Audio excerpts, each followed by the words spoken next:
1, 2, 3, 4, 5, 6, 7, 8, 9, 10, yeah? And everybody else happy as well? 1, 2, 3, 4, 5. Great. Okay, brilliant. Cool. All right. That's good, Tim. We're done.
Good morning, everybody. We in Reform UK are in very good heart this morning. Our judicial review will not be heard in the High Court on Thursday of this week because the government have given in, admitted what they did in trying to cancel elections, and in some cases with the connivance of the Conservative Party for a second year in a row, and now 4.6 million voters that would have been denied the right to vote despite still paying their council tax will get the right to vote on the 7th of May. And if you think about it, this was the Labour Party, the Conservatives and the Lib Dems in Cheltenham trying to deny people the vote. And we're the party that stands up for democracy, accountability, and I view yesterday as being a really, really big win. A big win, not just for us, but a big win for democracy, something that those that went before us actually fought to defend the very principle of. So this morning, we're quite proud of ourselves.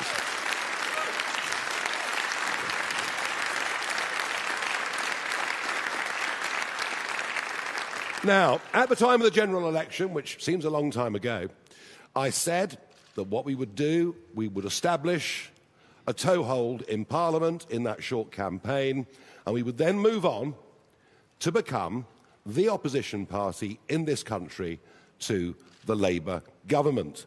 And whilst it may be true that the Conservative Party have more MPs in Westminster than we do, although our numbers are growing quite steadily,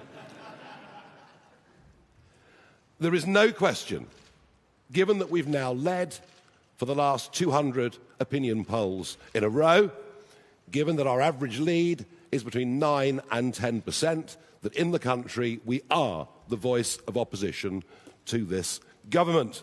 And so it's time for the party to take the next step.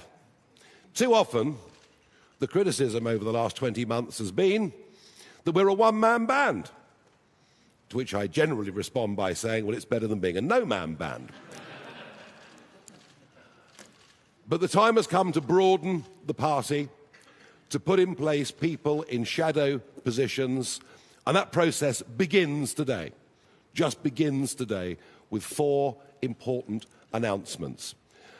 There are 3 things, really, that we're looking for when it comes to appointing people to positions, to speak officially on behalf of the party. 1 is the youthful energy and enthusiasm that reformers who've never been in government before have.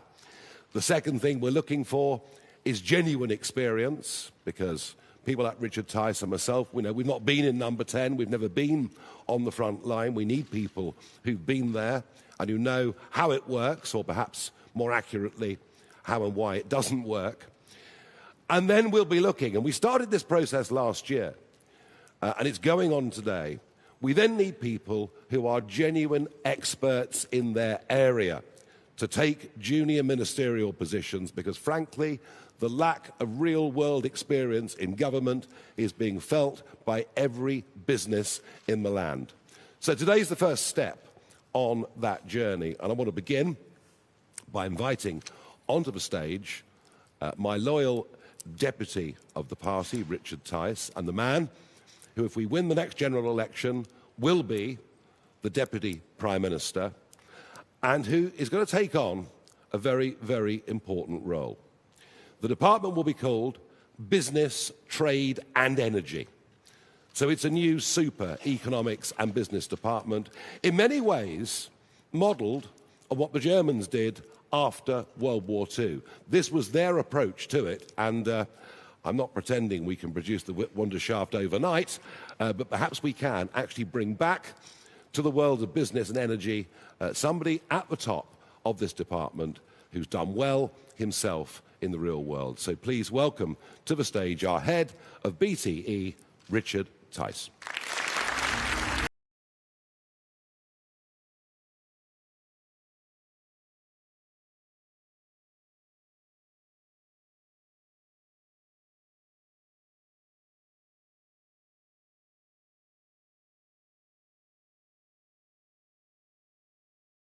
Everybody, and thank you, Nigel, indeed. I just want you to imagine an economy that's growing at 2.5 to 3.5, sometimes 4%, year in, year out. That's what we had in the 80s and 90s. But sadly, anybody under the age of about 40 to 45 doesn't know what that feels like. That's where we've got to get back to. And that, ladies and gentlemen, is why we need a new super department covering business, trade, energy, including housing, with a total focus on growth and prosperity. And it makes complete sense that such a department is led by someone with a successful track record in business, who's made hundreds of millions for shareholders, investors, and lenders alike, and who brings together a team of successful business people in order to ensure that we create the right conditions to achieve those sort of levels of growth. For example, people who understand what it is to have smart and safe regulations, but to get rid of what I call the daft, the dither, and delaying regulations. Someone who understands that to be a rich nation, you have to have cheap energy, as we had in the 1980s and the 1990s. And of course, that means using the joy of our very valuable energy treasure, oil and gas, offshore, onshore, and having the courage to get rid of the madness of what we've politely coined net stupid zero, which has been so damaging to our industrial competitiveness and so expensive for everybody at home. And if we achieve those things, then we can re-industrialize Britain, we can re-energize Britain, we can renew Britain, and yes, we can rebuild Britain. And these are absolutely essential to create growth. But there's another thing that we've never had before, and that is a proper, serious British sovereign wealth fund. And I'm going to be talking this time next week in the Midlands in great detail about this. A sovereign wealth fund that backs British companies, that buys and promotes British products, and that helps ensure that we build hundreds of thousands of affordable homes in our towns, our rural areas, and our cities. This is how we make real progress. And a sovereign wealth fund as part of this department that understands about strategic national assets. Things, for example, like the ability to make primary steel, British steel, absolutely essential, that backs high-tech, defence tech, and backs critical tech. We haven't had this joined-up, coordinated, strategic thinking across these areas for decades. And that, ladies and gentlemen, is why we've been in trouble, why growth has collapsed to the levels where, actually per person, as we speak, we're now in recession. So what we need is the best vision, the best people, and the best plans. And that, ladies and gentlemen, is what we have in Reform UK. The truth is, our economy needs reform, and yes, it's very simple. Britain needs reform. Thank you very much.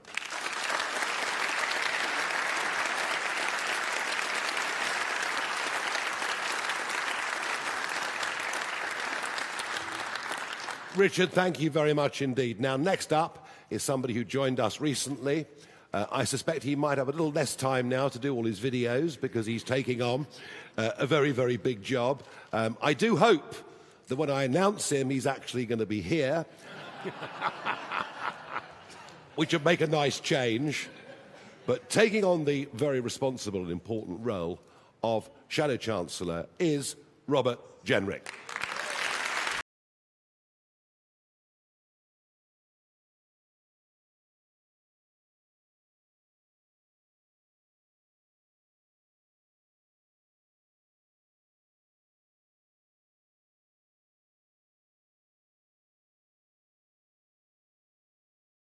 Well, thank you, Nigel, and I didn't keep you waiting this time. Look, we all know that our economy isn't working. And why is that? Well, we've had decades of mismanagement. But this Labour government is in a league of its own. Its record is tantamount to vandalism. It promised stability It's delivered chaos. It promised to lower bills, but they've kept on rising over and over again. Why? Well, in part, because of its crazy energy policies. They said that they wouldn't increase taxes. Well, they've increased taxes over and over again. £60 billion of tax rises to fund their waste. And because they haven't got the courage to tackle our ballooning welfare bill. Businesses are fighting for survival right now. Factories are closing. Investors are leaving the country. And people are suffering. Everyone in the country feels hard up right now. People are working all hours. And then they get to the weekend and they've got nothing left. The normal expectations of life, they feel like luxuries right now. People just want to get on. They want to buy a nicer house, to buy a car, buy a second car, go on holiday. They want to take their kids out for a meal at the end of the week, on the weekend. But for so many people across our country, these things feel out of reach at the moment. So Nigel, thank you for giving me the opportunity to oppose the wrecking ball that is Rachel Reeves and this Labour government. And above all, thank you for giving me the opportunity to speak up, to be a voice for the millions of people who are being failed by this Labour government right now. We are going to put together the most comprehensive plan of any political party in this country to fix Britain's broken economy. I'm going to work with you, Nigel, with Richard, with Zia, with people with deep experience of building successful businesses, people the like of which there is no one in the current cabinet to put that plan together. It will be a plan that restores stability to our economy, a plan that cuts waste, that brings down the benefits bill, that ensures that we can lower taxes and cut bills, that brings back good jobs to this country once again. Nigel and I are going to be saying more about this tomorrow. But I'll just end by saying this. Together, we are going to build an economy that serves alarm clock Britain. The people who got up early this morning to go to work, to look after their family, the people who want a hand up, not a hand out. People who just want to get on in life, who want to feel better off. And there's no shame in that. People like my dad, Bill, who left school at 16, became an apprentice, set up a small business. People like those I grew up around in Wolverhampton and represent now in North Nottinghamshire. Decent, hard-working, family-oriented, community-oriented, patriotic Brits who just want to get on.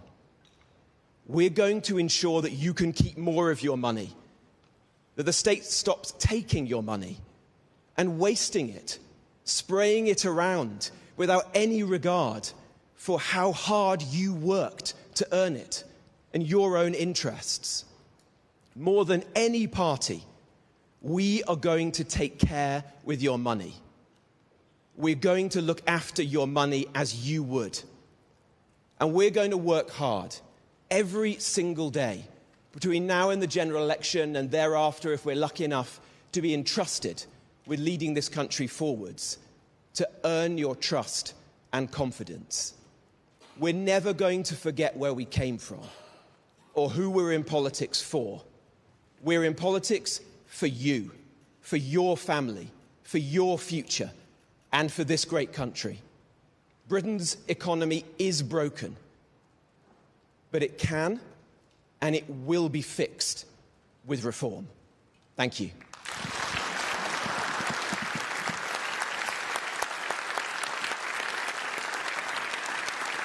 Thank you.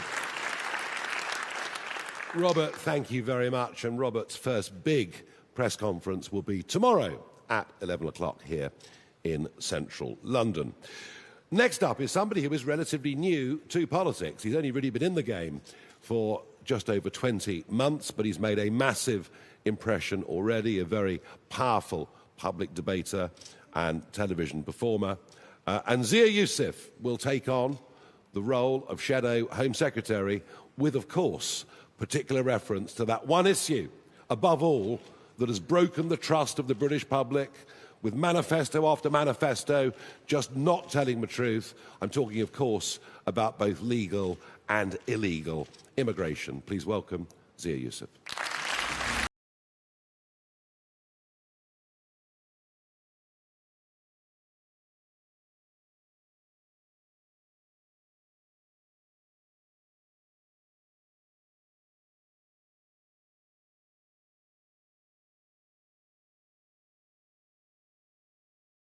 Hi everyone, good morning.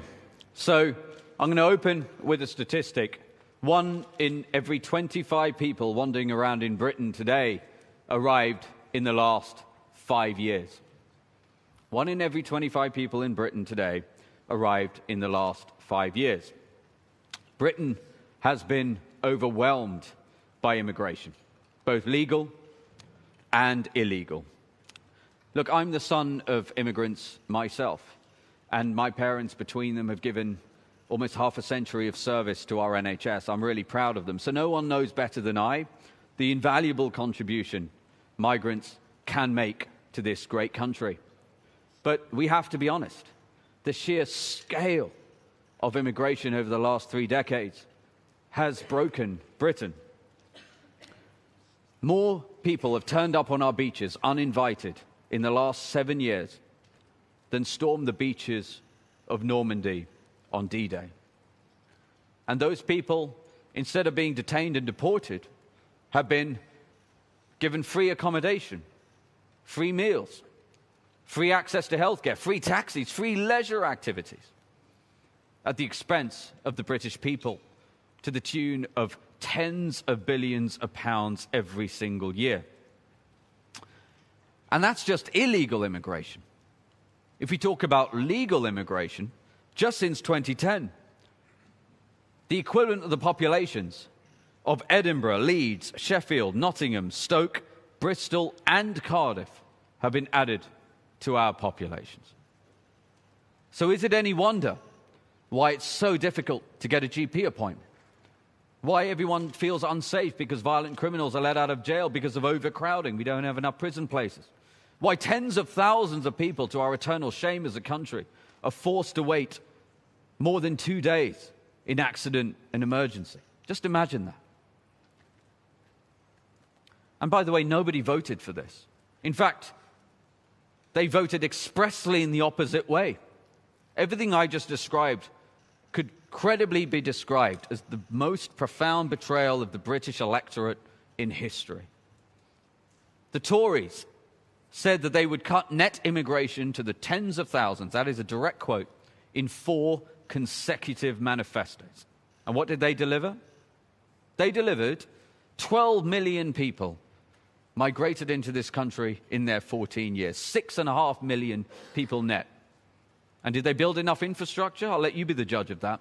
They built a grand total of 411 net new prison places. Not 411,000, 411. And to their eternal shame, they left the country with fewer hospital beds. The number of British people who have literally died as a result of the appalling betrayal on immigration in this country is actually unquantifiable. And I also want to talk about the fact that we are about to feel the aftershocks of some of those decisions. Because the Boris wave, what has become known as the Boris wave, is only about to hit the books in terms of the Treasury. So that's north of 3 million people that arrived in about 3 years against the wishes of the British people. In fact, the mandate was get Brexit done, secure our borders, reduce immigration. Instead, Boris, quote, took back control, threw open our borders. And as a result of that, those 3 million people, of those half of whom have never worked, will never work, almost 80% of them came in on non-work visas. Imagine that. This was a deliberate act. And as a result of all of that, the most conservative estimates assume that as they are granted indefinite leave to remain in the coming months and years, that's going to cost the British taxpayer hundreds of billions of pounds. So I want to be crystal clear. If Reform win the next general election and Nigel's our Prime Minister as Home Secretary, number one, we will stop the boats. Number two, we will enact our plan that we've already published, Operation Restoring Justice.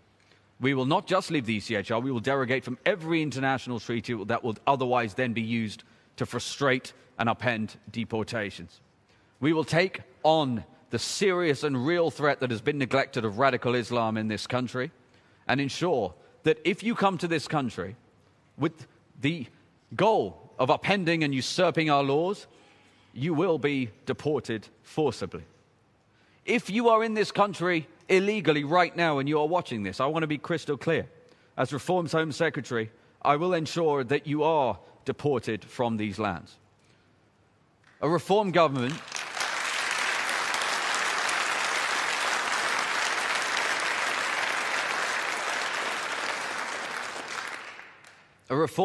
will ensure that we right the wrongs of manifold governments in recent decades. Look, this is a great country, a country full of decent, hard-working, lovely people with the warmest hearts anywhere in the world. And the reason I know that is because my mum would tell me that over the dinner table for decades, how lovely the people here are in this great country who welcomed my parents, for which I'm so grateful. But I will not allow, and a Reform government and Nigel will not allow, that goodwill to be taken advantage of. And for decades now, those lovely people of Britain have been betrayed by a political class that have failed in their most basic duty.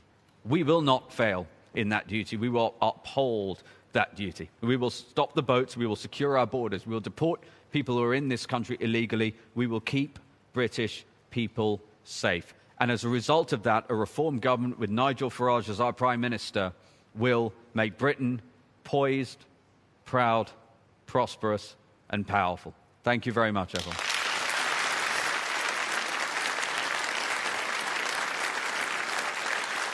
Thank you. Zia, thank you very much. Well, he couldn't have been much clearer than that, could he, really? Next up, the fourth appointment of today, and by the way, this is by no means the end of the process, it's just the beginning of the process. But fourth up today is somebody whose absolute determination in politics has always been very, very clear. And she is itching to get on with this brief, because I think that millions of parents all over this country are in a state of despair about what their children are being taught at school, about far too many young people being sent to university and being lumbered with heavy debts without any benefit to them in the workplace. And not only will Suella Braverman take on education and skills, something that's been ignored for too long, but she will also take on equalities under this brief, which of course means the world of DEI. And I know she's itching to get on with it. Suella.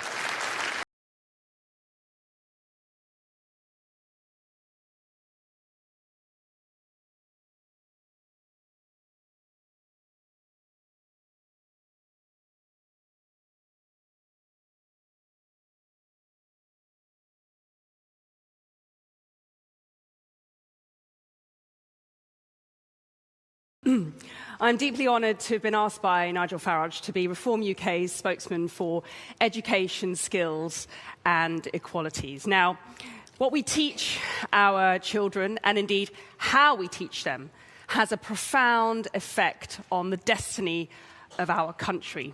I've been passionate about education myself for years because education changed my life. And frankly, I wouldn't be standing here today were it not for the wonderful teachers, wonderful schools, and brilliant education that I was so lucky to receive. Yet it is clear today that in too many respects, we are getting it wrong in our schools. Across our schools, a quiet crisis has taken hold.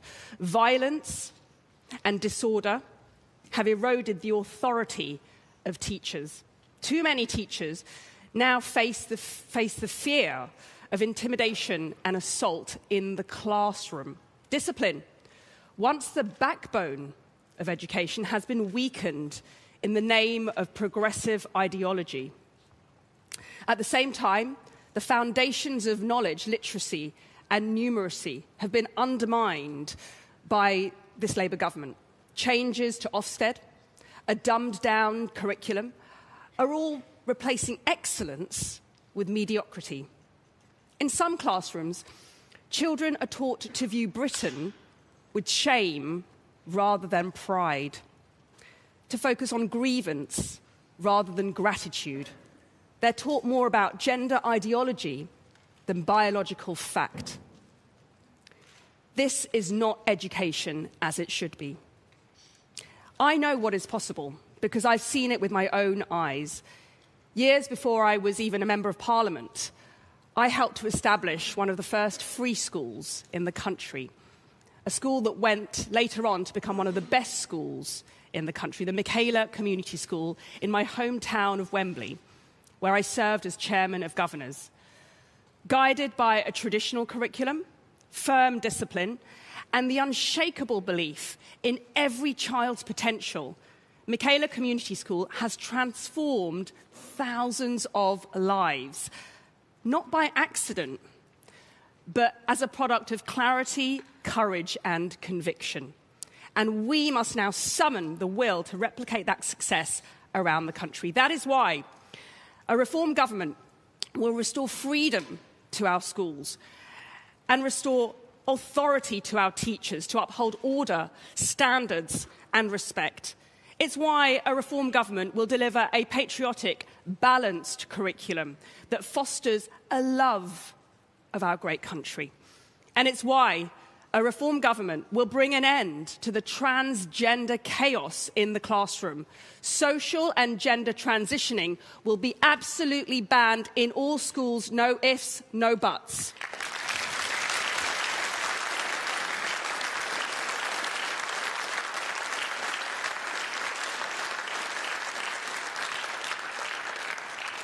Meanwhile, too many of our universities are failing our young people. Today, 700,000 graduates are unemployed, each of them carrying, on average, £50,000 worth of student debt.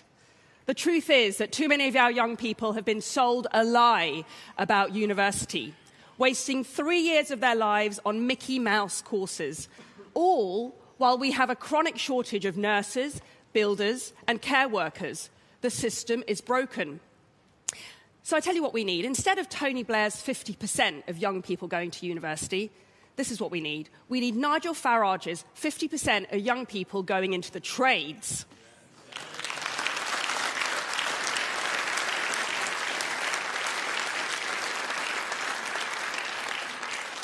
That's what will produce the next generation of carpenters, electricians, and technicians that our country is crying out for, all to work in a thriving manufacturing sector. Now, these are not lesser callings. These are noble professions. And these will be the people who rebuild Britain. They won't just rebuild our infrastructure. They will rebuild our confidence and our national self-belief. And to those universities that have descended into hotbeds of cancel culture, anti-Semitism, and which survive really thanks to the cash of foreign students, and keep conning young people into worthless degrees, reform is putting you on notice.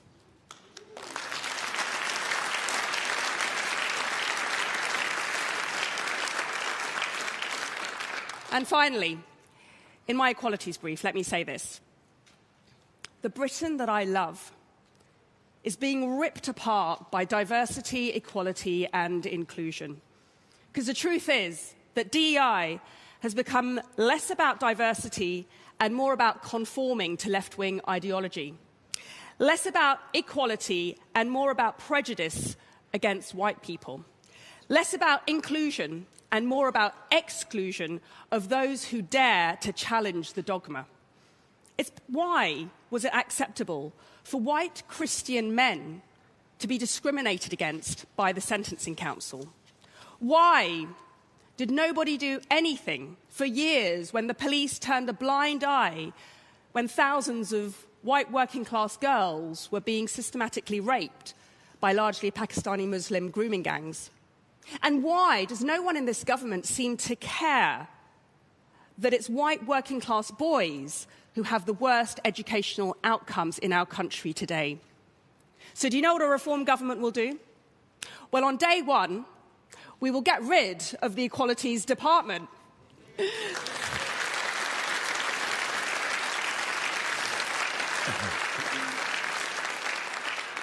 We will scrap the Equalities Minister. Yeah, I'm doing myself out of the job. And we will repeal the Equality Act, because we are going to work to build a country defined by meritocracy, not tokenism, personal responsibility, not victimhood, excellence, not mediocrity, and unity, not division. So, let's build a country where every young person, regardless of where they come from, regardless of the colour of their skin, their religion, what their parents did, where every young person can rise as far as their talents and efforts can carry them. That's the country I love, and that is the country we can build together. Thank you.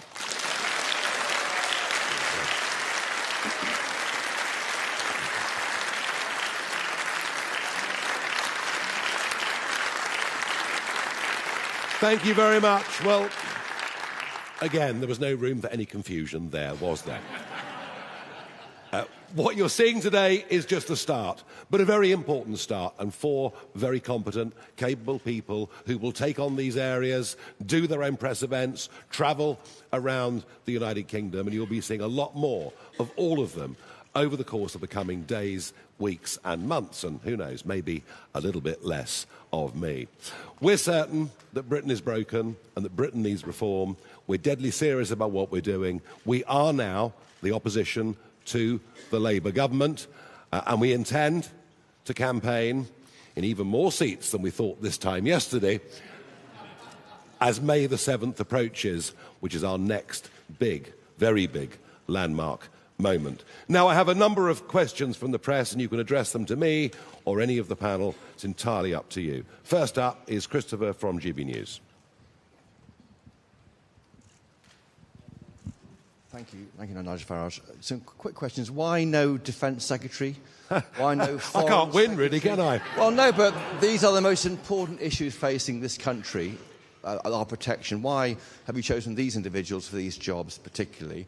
What about others? Lee Anderson, he's not here. Sarah Pochin, why have you chosen people who aren't MPs for jobs over MPs? And Richard Tice, are you happy you're not Shadow Chancellor? OK, I can't win. This time yesterday, we're a one-man band. I mean, now you want a bus full. I mean, what can I do? I've appointed 4 people that I think are ideally suited to those roles. Very straightforward, very simple. And I think if you listen to me carefully, at the end I said, this is just the beginning. And that's exactly what it is. OK, do you want to respond to that, Richard? Yeah, look, we're all delighted. We're getting on with the job, and as Shadow Deputy Prime Minister, leading a huge department that meets my skills, doing things differently, that's who we are at Reform. And this British Sovereign Wealth Fund that I talk about next week, come along, Chris, to the Midlands. I know it's a bit further north, but come along and you'll listen to the detail. Yeah, your question actually sums up in a way why we failed post-war and why Germany didn't. They thought about economics and business differently to us, and they outperformed us decade after decade after decade. And we didn't. We left absolutely everything under the Treasury banner, and frankly, there's an awful lot more to do out there, out around the country, and I'm looking forward to Richard. Well, I mean, we'll barely see him. He's going to be in Aberdeen, and he's going to be up visiting what's left of our refineries, what's left of our manufacturing industry. So it's an absolutely vital job, given the dire economics we're currently in. Alex from the BBC.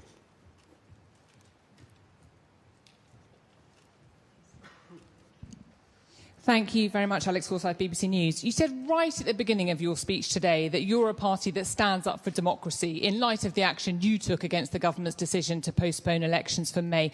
Why then are you still resisting by-elections for the increasing number of Conservatives that are joining your party to allow people to have their democratic say?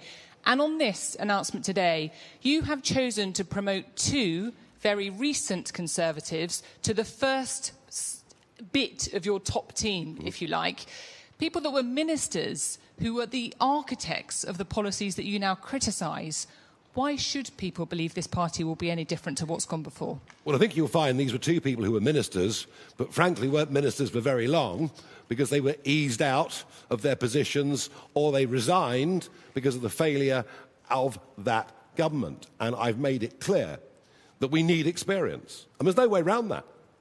You know, with the best will in the world, on this stage today, Richard, Zia, myself, we don't have that level of experience. We've not had to deal face-to-face with the civil service. We've got an awful lot to learn. These guys will help us to learn that. Danny Kruger, of course, is running his own department, getting us ready for government and some of the challenges that we will face. And I think what this shows you is we are taking this seriously. It's also important to recognise that far from becoming the Conservative Party 2.0, every one of the people that have come have held their hands up and admitted the sheer scale of the failure under the watch of the last 14 years, and in particular, the total disappointment and failure of the government under Boris Johnson, and that includes the Boris wave. Of the last 200 defections that have happened in Parliament, only 2 have resulted in by-elections. And frankly, we haven't got time. We've got too much to do. The government's in chaos. A general election is coming next year. I've been saying that for a very, very long time. I'm still entirely confident of it. And goodness me, don't we need it. Alex from Sky News.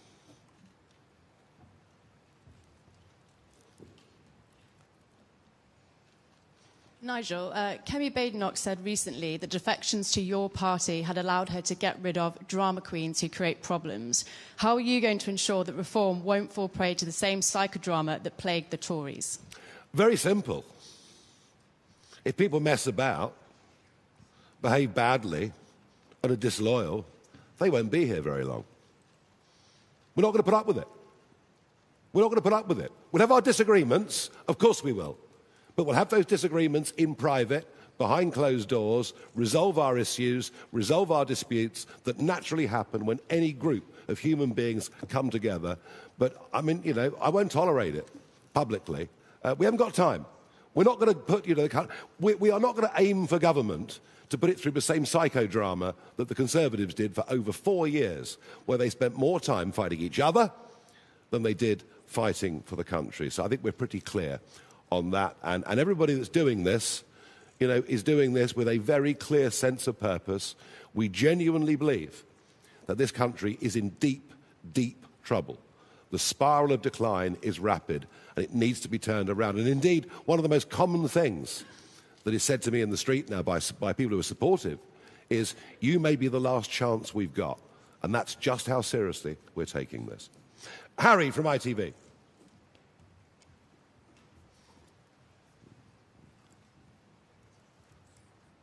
Thank you very much. Harry Horton, ITV News. Nigel Farage, you'll be well aware that 2 of the people standing beside you also wanted the role of Shadow Chancellor, and they haven't got it.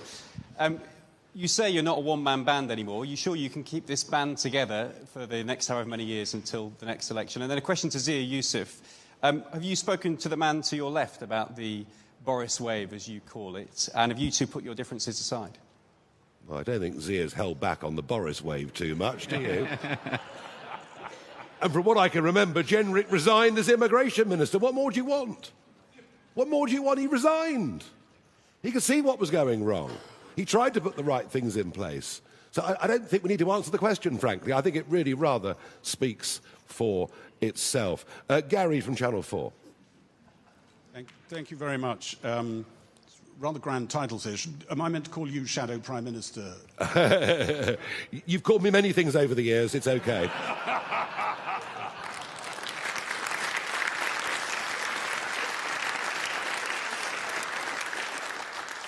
What do you say to Reform Party members, long marchers perhaps, who've been with you in previous parties, who look at what they think are highly ambitious Tories whose careers were frustrated, finding a home here?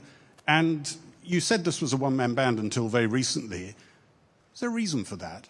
Have you ever run anything that wasn't a one-man band? And do people really change? I think I've been rather successful, don't you? Tell me anybody else in modern-day politics that set up political parties.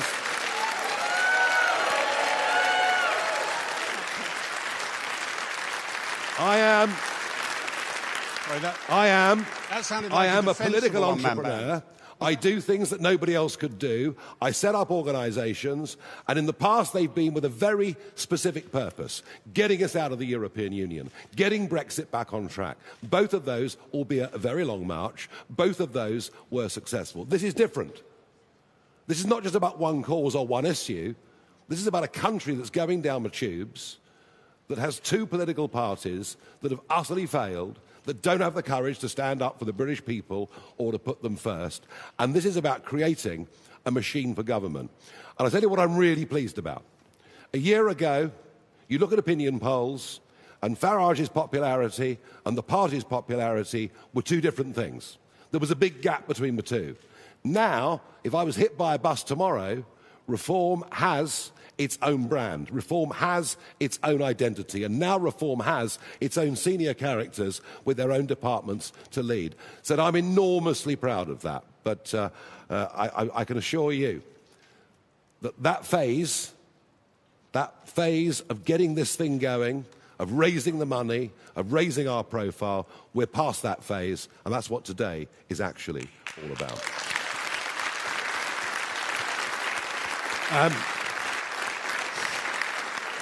Next, we have Andy Bell from Channel 5. Thank you very much, Andy Bell, 5 News. Just looking back over your career, Douglas Carswell... Gosh, how long have we got? Douglas Carswell... How long have we got? Ben Habib, Rupert Lowe... You've got to admit, a lot of people have stood on the stage next to you and thought that they were part of the future, and very quickly they weren't. Why should these people standing next to you now feel that this is going to change? There are people in this room who've worked for me for 10 years. There are people in Brussels who worked for me for 20 years. There's one guy working for me now who's worked for me on and off in various things for 30 years. What you will find is that I am very, very loyal and trusting of people who return that courtesy. Now, there have been one or two people over the years who think, well, it's really back to the previous question, well, if Farage can set up a party and get millions of votes, we can. And you're witnessing that process going on at this very moment in time. Thank you very much indeed. And good luck to them. It won't last long. Next up, Claire from the Daily Mail.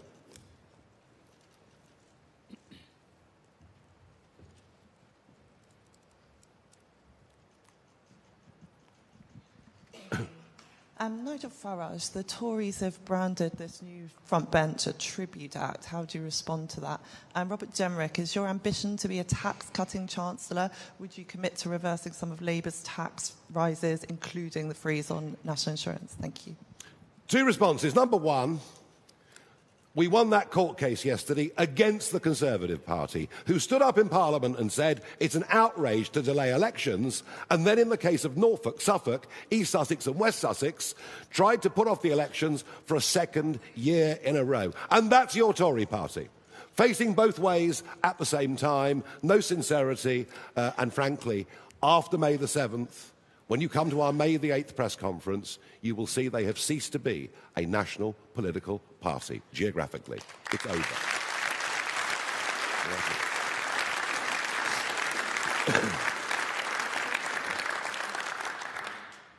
Well, and to your point, taxes are clearly too high. People are suffering right now in the country. We want to bring taxes and bills down. We want to bring back good jobs. But it sounds like you're coming along tomorrow at 11 a.m. in the city. More about it. Very good. Peter from The Telegraph. Gosh, it's a long list. Thanks very much. Nigel, back on local elections, is Labour trying to throw its own lawyers under the bus by saying that their legal advice changed? And should they need to publish both sets of advice they were given to show how it changed? Yes, I'd love to see all the legal advice published. I wonder whether there was any. They got away with it last year. They thought they could get away with it this year. They didn't realise or reason that we would, have the muscle to take them to judicial review. I was delighted when the boss of the Electoral Commission over the weekend said what they were doing was illegal. Clearly, what they did was illegal. They knew they were going to lose in court. That is why they caved in, all of which makes me ask, how can Steve Reed go on as the minister responsible, having attempted to take away the vote from 4.6 million people? I'm very surprised he's still in position after yesterday's letter. I really am. Thank you. Let us move on to Noah from The Sun. Thank you. Noah Hoffman from The Sun. Mr. Farage, one of your Reform colleagues, Nadeem Zahawi, went on the radio and spoke about what he described as a terrifying ordeal where he saw a man who looked either tired, perhaps a bit dodgy, and that sparked a lot of ridicule. Was he being too precious, or do you think he had a wider point to make? The wider point is, and you can listen to the North London posh commentariat, who will tell you that crime is coming down, that London has never been safer. Well, maybe they should get out of their chauffeur-driven cars and walk around a bit more. And I think that's a snapshot of that that Nadeem Zahawi was talking about. Fear of crime and actual rising crime will dominate the May the 7th elections that take place in all 32 London boroughs, and I believe it will as we go on and fight the mayoral elections against Khan, who's going to run for the 4th time. I believe that issue, amongst all others, means that I do genuinely believe that Lena Cunningham is favourite to be the next Mayor of London. Genuinely, I do.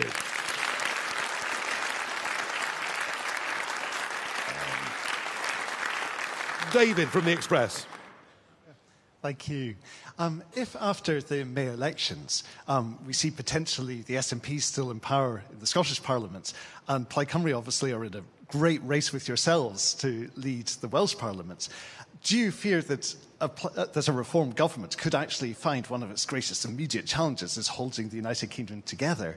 And if I could just ask Mr. Jenrick, regarding the axing of the two-child benefit cap, is that something which a reform government would restore, or are you going to welcome that it's gone, and where's the money going to be spent? I'm going to speak for Robert here. Wait for tomorrow. Is that right? 11 o'clock tomorrow, Robert will lay all of this out, okay? So there's no point pursuing that. No, I'm not. I was told that Brexit would break up the United Kingdom. I see no evidence of that. Plaid have risen in the polls in Wales as Labour sink to catastrophe in what was really one of their traditional heartlands, particularly in the south, in the valleys. But actually, if you look at the polls in Wales, Reform are 4 to 5 points ahead in most of those polls. In Scotland, yes, the SNP are in the lead. They believe in separation from the United Kingdom, but I think they also believe in their hearts they would never carry that in a referendum, and that there isn't going to be one for some years to come. So, no, I don't fear that at all.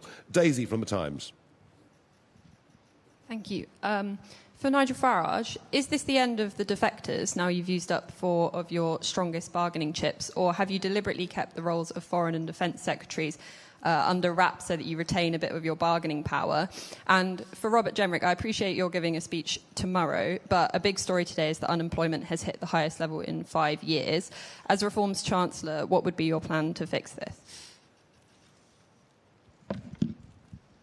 Well, look, the economy is in a real mess right now. We can all see that.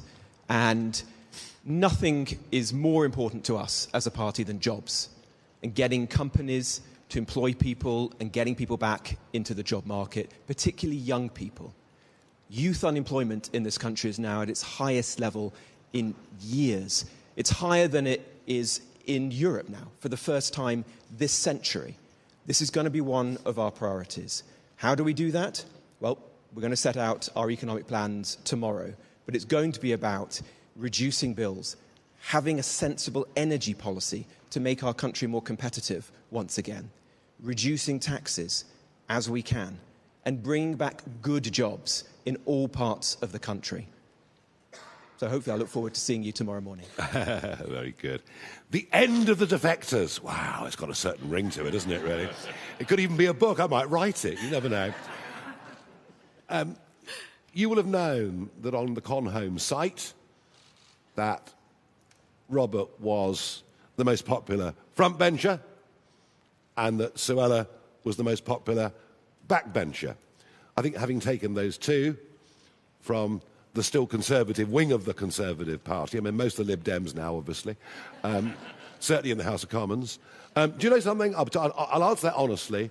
There are very, very few, hardly any, other people left in the front lines of this Conservative Party that we would even be vaguely interested in. And I'm pleased to say that we are talking to some Labour figures all over the country. And as I've said this before, at one of these conferences, that will come in time. Thank you. Moving on to Rhiannon from the Press Association. Hi, Rhiannon from the Press Association. Your former colleague and friend Rupert Lowe has just launched Restore Britain. Are you feeling threatened at all by Restore Britain? And particularly now he's had the backing of Elon Musk, and it could split your vote. I don't know about former friend. He sued me in 2019, as he sues everybody.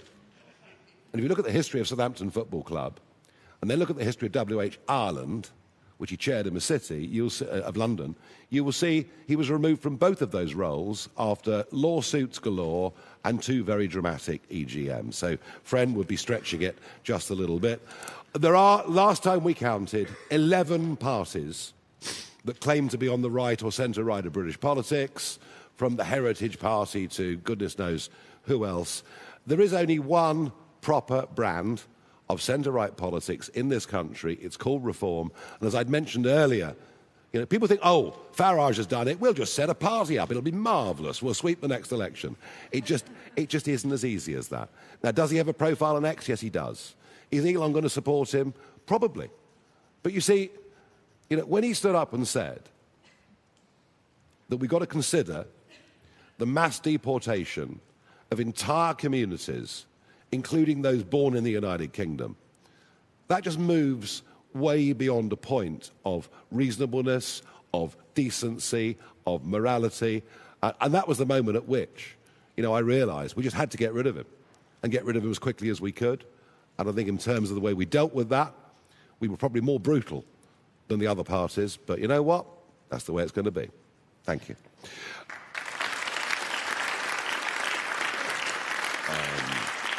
James from A Spectator. Zia, firstly, can I just ask how you reconcile your new role with your existing commitments as head of policy? And second of all, Nigel, one of your recent Tory defectors, Adam Holloway, is currently 6,000 miles away storming the beaches of the Chagos Islands. Is this an early gain ahead of the May elections? You may have noticed I'm wearing my Chagos Islands a British badge. I think what happened yesterday is truly remarkable. A people who'd lived for centuries on those islands, forcibly, and as it turns out, totally unnecessarily, removed from the islands, almost a crime against humanity, frankly, by a Labour government in the late 1960s. They were moved to Mauritius, where they met the most appalling racism and poverty. They're living in this country now, mostly around Crawley Airport, which is extraordinary, around Gatwick Airport in Crawley. The fact that they have landed back on Paros Banos, they haven't gone as holidaymakers, they've gone with the equipment to put together a settlement. They're drilling wells today, they're going to rebuild the church, tidy up the old graveyard and build a permanent settlement. And Emisley Mandarin, who's now the First Minister, anticipates many, many hundreds will move to Paros Banos and hopefully some of the other atolls, and that will happen, you know, as the next few months go by and it becomes genuinely habitable. I think what's happened is totally extraordinary. And the fact that Adam Holloway, who is now Reform, has been expedition leader is terrific. I think it's a remarkable, extraordinary thing that happened yesterday. I wish them well in absolutely every way. A terrible, terrible wrong is now being righted, and I'm pleased that Adam Holloway's given them that assistance. The Americans have nothing to fear, because Paros Banos is 120 miles away from Diego Garcia. Amateur Gossians welcome the American presence. And I hope this is the final nail in the coffin of the worst foreign policy decision I've seen in my lifetime. And given we've now had 15 major U-turns, let Chagos be the 16th. Thank you.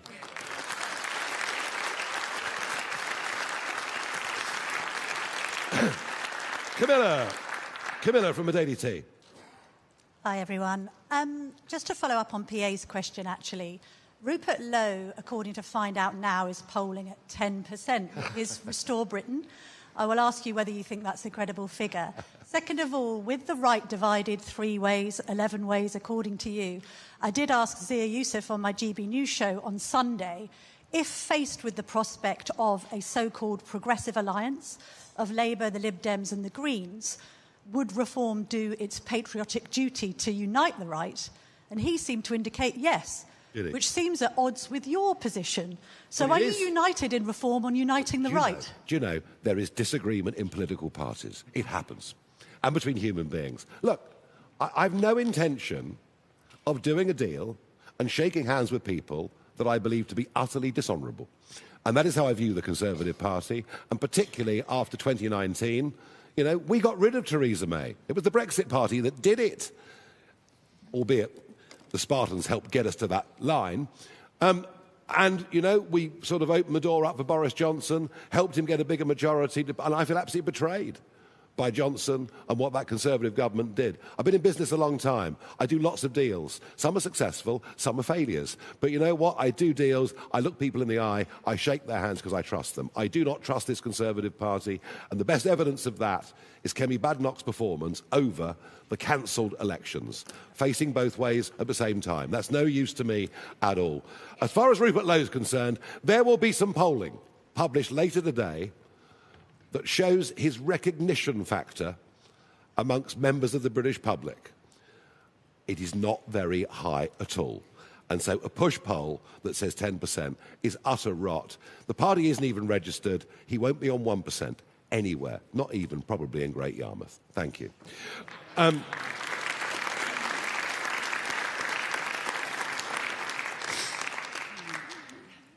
Samara from Talk TV.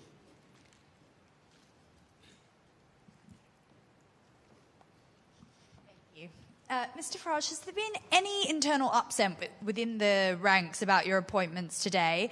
And is it true that you plan to make a 5th great office of state? No answer to the second part. I haven't yet decided and charted the course forward. Any internal upset? Not that's yet been made known to me. And if there is, tough. Right, thank you.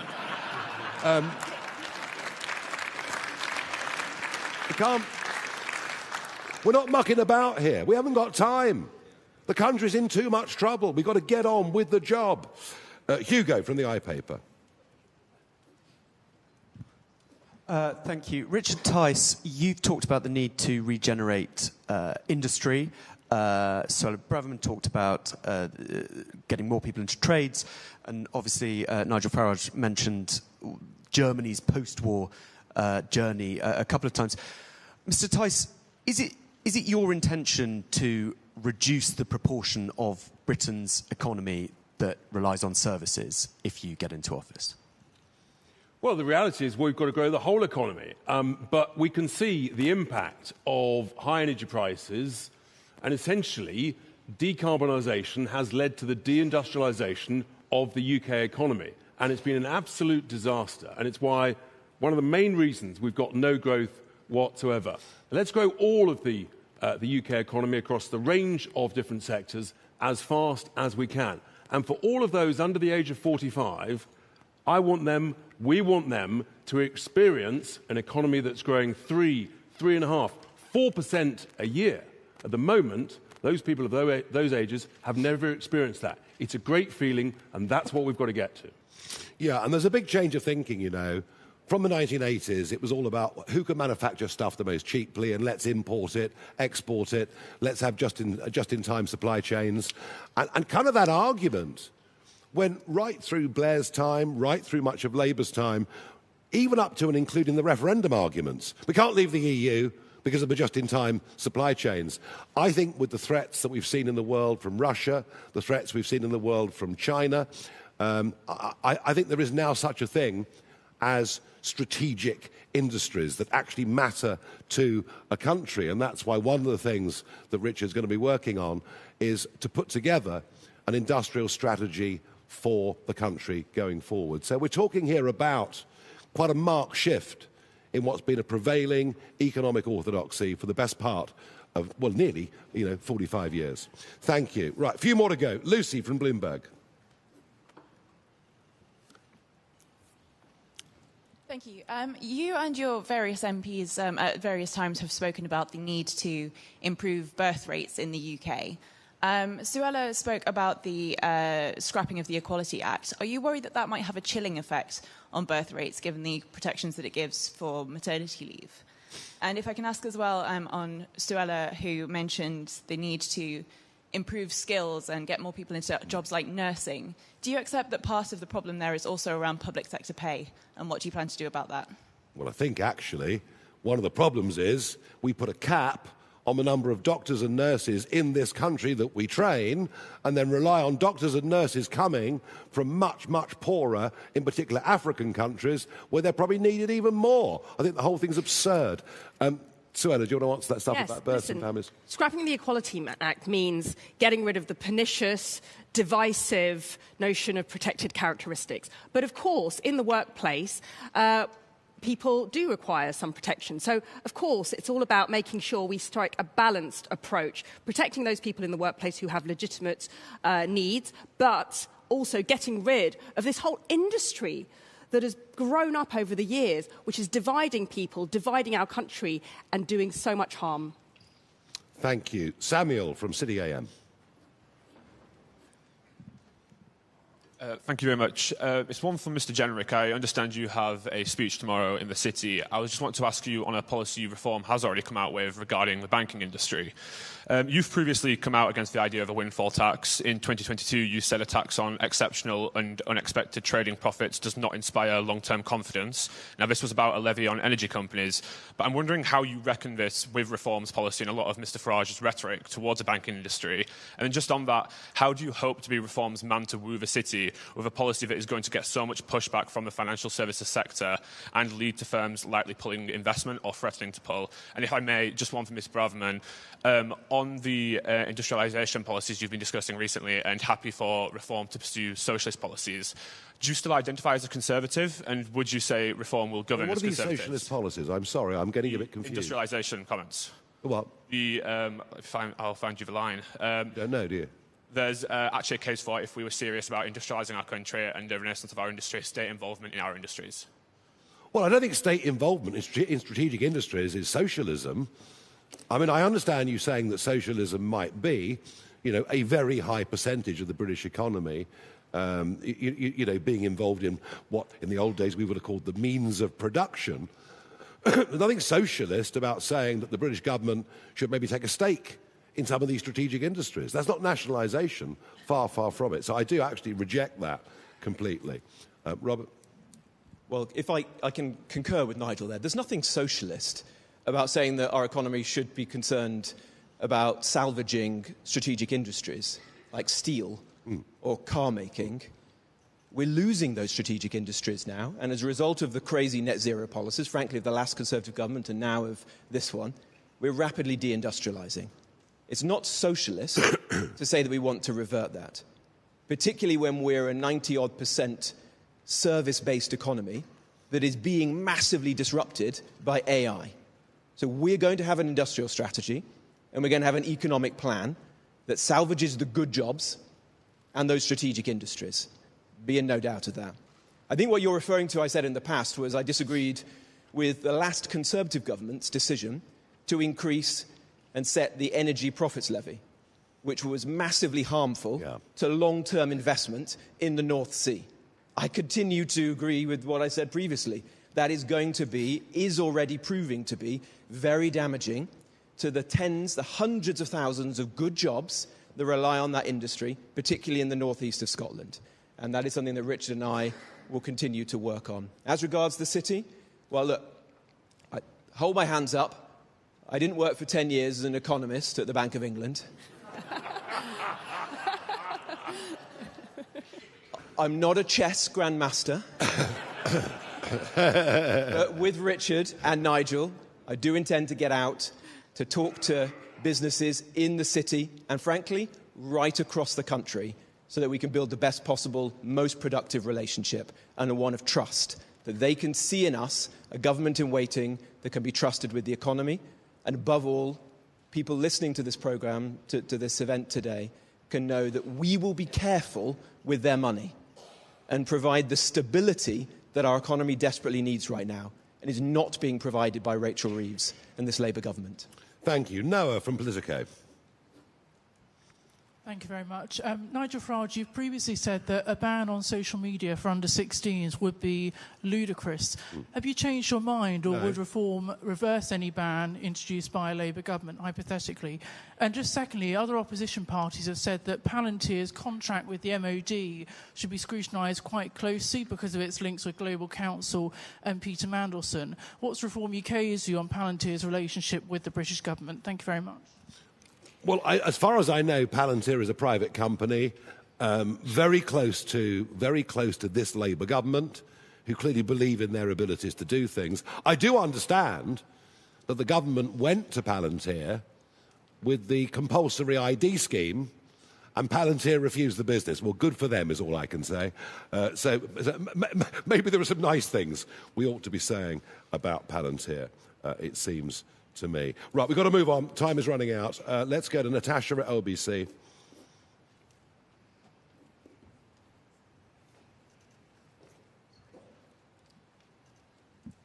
Thank you. Mr Farage, you've repeatedly talked about the lack of business experience in the current cabinet and, of course, in the Treasury. Yeah. Are you sure that Robert Jenrick has enough of that, given his past working as a lawyer and in an auction house, or was this just the price of his defection? As far as I was aware, Christie's was a private business. Am I wrong? Sorry, say again. Christie's is a private business. Am I wrong? So you're saying you do feel like... And what was his position at Christie's? I don't know. What was his position? Well, you ought to know. Robert, I mean, have you ever worked in the private sector? Well, unlike everyone in this Labour cabinet, I have worked in the private sector. In fact, I only worked in the private sector before coming into Parliament. I worked in the city as a lawyer. I worked in business, helping to run a great British business. And I've served in government and around the cabinet table, including in the Treasury. So look, I'm proud of what I've done. I believe I bring experience to this team. But above all, what Nigel, Richard, Zia, Suella and I all share is a diagnosis about what has gone wrong in this economy, not just in the last 2 years, but in the last 20 or 30 years, and a determination to put together the best possible plan to fix this country. That is what we will do as a team. We'll build trust in time, piece by piece, beginning tomorrow with our speech in the city. He's got more private sector experience than the whole of the cabinet added up together and multiplied by 5. Right, let's move on. Sorry, can I just ask you about... Well, you've had one go, but go on, one quick one. Lots of other people have had 3 goes, Nigel. Can I just ask you about the latest revelations with Prince Andrew? Do you think that he should face a police investigation? Thank you. Clearly. Painful to say it about a member of the royal family, but clearly. I'm also quite keen to know more about Peter Mandelson's links with Russia. Very, very keen to know more about that as well. So, yeah, look, this has lifted the lid. The Epstein case has lifted the lid on a... It's actually... There are now more questions than there were before the files were released. And, yes, Prince Andrew does clearly have questions to answer, I'm afraid. Sadly. Eleanor from Guido Fawkes. Thank you, Nigel.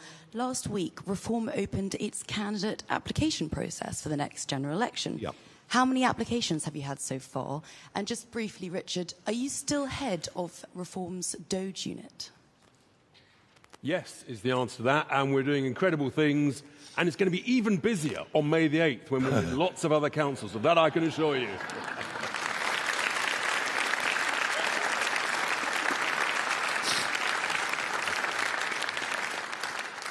I don't know is the answer. All I do know now is we have to put 5,432 candidates in the field for May the 7th. It is an absolutely gargantuan job, not just for us, but for the other parties as well. The last I heard was last week, and 600 had applied in the first 2 days. But beyond that, I couldn't tell you. But my focus, clearly, has got to be, our focus, all of us, has got to be making sure we really are battle ready for May the 7th, including another 900 seats that'll be fought that weren't being fought yesterday morning. So that gives you some rough idea. OK, Millie from The Independent. Thank you. Matt Goodwin has suggested that people who don't have children should be taxed extra to tackle what he sees to be a growing fertility crisis in Britain.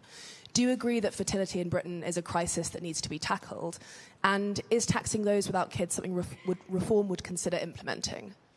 I wouldn't want to tax anybody more, but you might give people tax breaks for having quite a few children, given that the cost of living is as appallingly high as it is.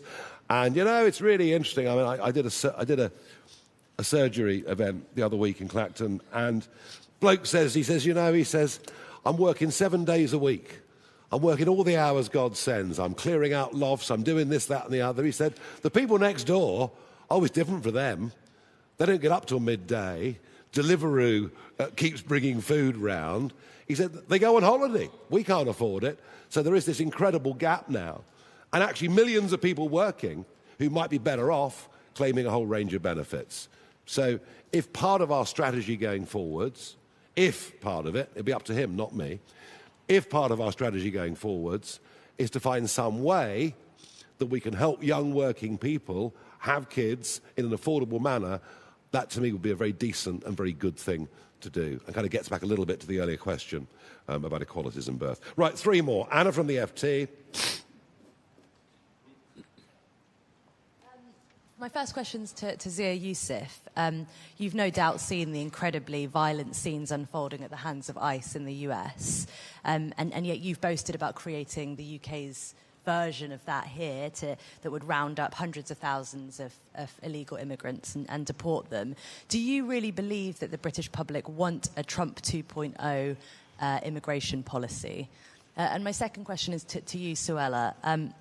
You went to a private school that charges £17,000 a year. Oh dear, you better emigrate, I think. I mean, clearly, it's absolutely appalling. Richard, what a terrible human being she must be. Not at all, not at all. Richard, Nigel, Robert and Zia, I believe, all went to expensive private schools. Very good. What fun. What do you say to members of the public who might query your party's commitment and belief in state education? And are you able to confirm whether your children go to state schools? By the way, I love the FT. It's fantastic. The day after the big Mandelson story broke, your front-page politics story was about a Reform councillor in Kent. So we'll leave it there and we'll move on.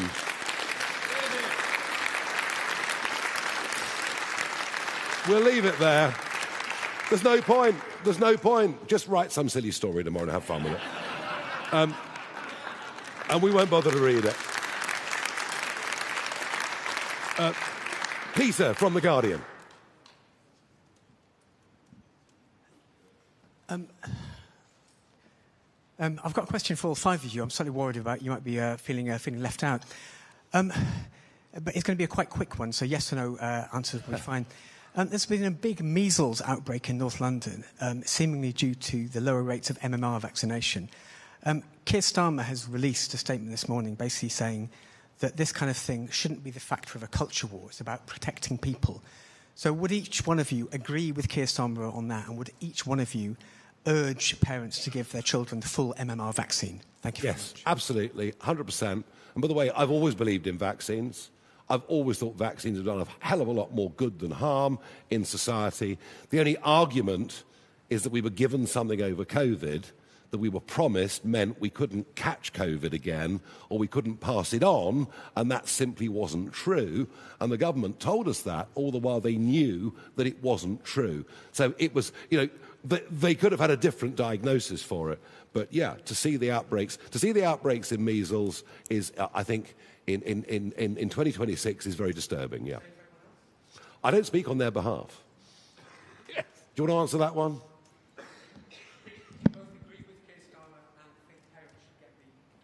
Look, I think, well, I'll only speak for myself, but of course, I'm a parent, 3 children, I believe in vaccines. It's incredibly important that we encourage other parents to do exactly the same.